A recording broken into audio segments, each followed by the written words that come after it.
ሰላም እንዴት ናችሁ? የእግዚአብሔር ቤተሰቦች በያላችሁበት የእግዚአብሔር ጸጋና ሰላም ይብዛላችሁ። ዛሬም እንደተለመደው በአዲስ ትምህርት መጥቻለሁ። ይህንም ቪዲዮ እስከ መጨረሻው ከተከታተላችሁ የእግዚአብሔር ሞገስ ሕይወታችሁን ያገኛችኋል። እግዚአብሔር ሞገስ በቤታችሁ፣ በሕይወታችሁ፣ በአገልግሎታችሁ ይከባችኋል። እንግዲህ ይህንን ቪዲዮ እስከ መጨረሻው በመከታተል ቪዲዮውን ከወደዱት ላይክ፣ ሼር በማድረግ እንዲሁም ደግሞ ለቻናሉ አዲስ ከሆናችሁ ሰብስክራይብ በማድረግ እንድትከታተሉ ጋብዛችኋለሁ። ተባርካችኋል። አንዳንድ ክርስቲያኖች የሚኖሩት ሕይወት ጎዶሎነት የተሞላው ሕይወት እንደሆነ ይሰማቸዋል። የሚገርመው ነገር እንዲህ አይነቱ ስሜት እንዲሰማቸው ያደረገው እላያቸው ላይ ያለውን የእግዚአብሔርን ሞገስ በሚገባ ስላልተረዱት ወይም በላያቸው ላይ ያለውን የክብር መንፈስ ምን ያህል የተለየ ለውጥ በሰዎች መካከል እያደረገላቸው እንደሆነ ስላላወቁ ነው። መለኮታዊ ሞገስ ዝም ብሎ ስሜት ብቻ ወይንም በሕሊናችን እያመላለስ ነው በምኞት ብቻ የምናሰላስለው ነገር አይደለም። መለኮታዊ ሞገስ በእርግጥም የሚዳሰስ የሚታይና ሰዎች ሁሉ ሊያዩትና ሊገነዘቡት የሚችሉት ኃይል ነው። መለኮታዊ ሞገስ አልከፈት ያለን ደጅ ይከፍታል፣ ይንከባከባል፣ ይጠብቃል፣ ከፍ ከፍ ያደርጋል። እንዲሁም ፍጥረት ሁሉ የሚያዩት የልዩነትና የድል ለውጥ ያመጣል። የእግዚአብሔር ሞገስ በእናንተ ላይ መንቀሳቀስ ሲጀምር በዙሪያችሁ ያሉ ነገሮች ሁሉ ባሉበት ስፍራ ላይ አይቆሙም። ልታሸንፉት የማትችሉትን ጦርነት ሁሉ ማሸነፍ ትጀምራላችሁ። ሰዎች ሁሉ የዛን ጊዜ ያ የድል መንፈስ በእናንተ ሕይወት መሆን የቻለው በእናንተ ኃይልና ብርታት ሳይሆን እላያችሁ ላይ ወይም ከእናንተ ጋር ባለው ድንቅ እግዚአብሔር ሞገስ እንደሆነ ማስተዋል ይጀምራሉ። ከዚህ በኋላ የማቀርብላችሁ ነገር በእናንተ ሕይወት ውስጥ ከእናንተ ጋር ያለው የእግዚአብሔር ሞገስ የሚያኖራችሁን የተአምራት ሕይወት ነው። የማቀርብላችሁ ፍጹም በእግዚአብሔር ቃል ላይ የተመሰረተ ስለሆነ ቃሉን እየሰማችሁ በሕይወታችሁ አይታችሁት የማታውቁትን የሞገስ ተአምራት በጌታ በኢየሱስ ክርስቶስ ስም በእናንተ ላይ መሆን ይጀምራል። የእግዚአብሔር ሞገስ በእናንተ ሕይወት ውስጥ መንቀሳቀስ ሲጀምር ሞገሱ በራሱ ወደ እናንተ የሚያመጣቸው ልዩ ልዩ በረከቶች አሉ። አንደኛው ከእናንተ ችሎታና ብቃት በላይ ከፍ ከፍ ማለት ትጀምራላችሁ። ንጉሥም ከሴቶች ሁሉ ይልቅ አስቴርን ወደደ፣ በዓይኑም ከደናግል ሁሉ ይልቅ ሞገስንና መወደድን አገኘች። የመንግሥቱን ዘውድ በራሷ ላይ አደረገ፣ በአስጢንም ፋንታ አነገሳት። አስቴር ምዕራፍ 2 ቁጥር 17። ሁለተኛ የምትጠይቁት ጥያቄ ሁሉ በሰውም ፊት በእግዚአብሔርም ፊት ምላሽ ማግኘት ይጀምራል። ነህምያ 2 ቁጥር 8። ንጉሡም በእኔ ላይ መልካም እንደሆነችው እንደ አምላኬ እጅ ሰጠኝ፣ በቤቱም አጠገብ ላለው ለግንብ በሮች፣ ለከተማውም ቅጥር፣ ለምገባበትም ቤት እንጨት እንዲሰጠኝ ለንጉሡም ዱር ጠባቂ ለአሳፍ ደብዳቤ ይሰጠኝ አልኩት። ንጉሡም በእኔ ላይ መልካም እንደሆነችው እንደ አምላኬ እጅ ሰጠኝ። ሦስተኛ በአስቸጋሪ ስፍራ ሁሉ ተደማጭና ስኬታማ ያደርጋቸዋል። በእናንተ ላይ የሚንቀሳቀሰው የእግዚአብሔር ሞገስ ዘፍጥረት 39 ከቁጥር 2 እስከ 3። እግዚአብሔር ከዮሴፍ ጋር ነበር፣ ሥራውም የተከናወነለት ሰው ሆነ። በግብፃዊው በጌታውም ቤት ነበር። ጌታውም እግዚአብሔር ከሱ ጋር እንዳለ እርሱ የሚሰራውን ሁሉ እግዚአብሔር በእጁ እንዲያከናውንለት አየ። በአስቸጋሪ ስፍራ ሁሉ የእጆቻችሁን ሥራ የሰራዊት ጌታ እግዚአብሔር ይባርካል፣ በላያችሁ ላይ ካስቀመጠው የከበረ ሞገስ የተነሳ። አራተኛ በሚጠሏችሁ ሰዎች ፊት ለፊት የተትረፈረፈ በረከት ማግኘት ትጀምራላችሁ። ይህም የሚሆነው የእግዚአብሔር ሞገስ በሕይወታችሁ ውስጥ ሲንቀሳቀስ ነው። መዝሙር 23 ቁጥር 5።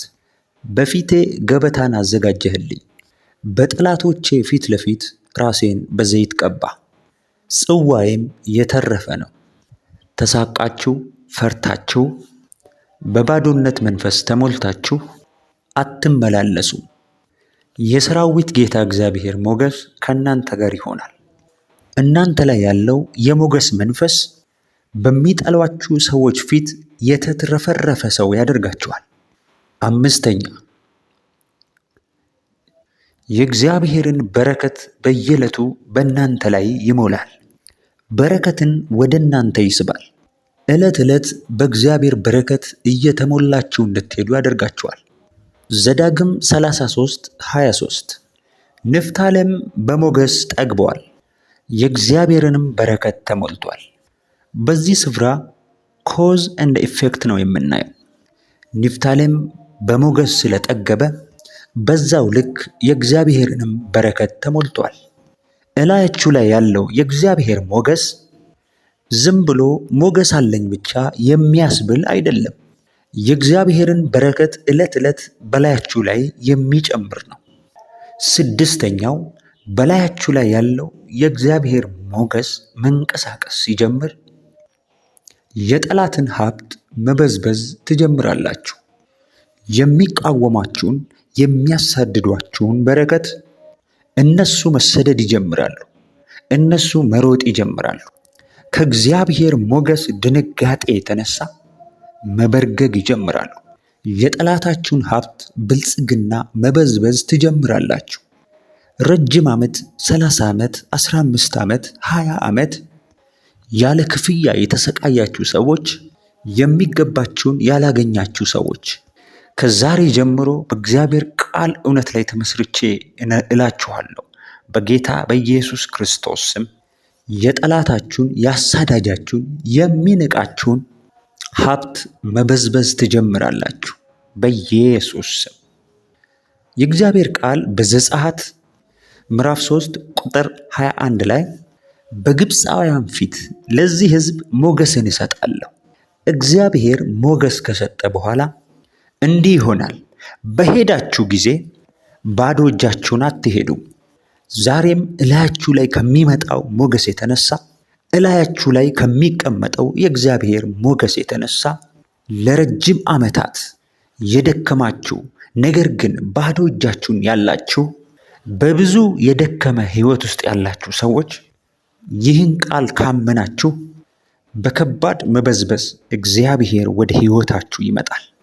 ሰባተኛውና የመጨረሻው፣ በእናንተ ላይ ያለው የከበረው የእግዚአብሔር ሞገስ በነገስታት ፊት ሁሉ እንድትቆሙ ያደርጋችኋል። ነገስታት እንዲፈልጓችሁ ያደርጋችኋል። የጠሏችሁ፣ የራቋችሁ፣ የማያውቋችሁ እንዲፈልጓችሁ ያደርጋችኋል። ተፈላጊ ያደርጋችኋል።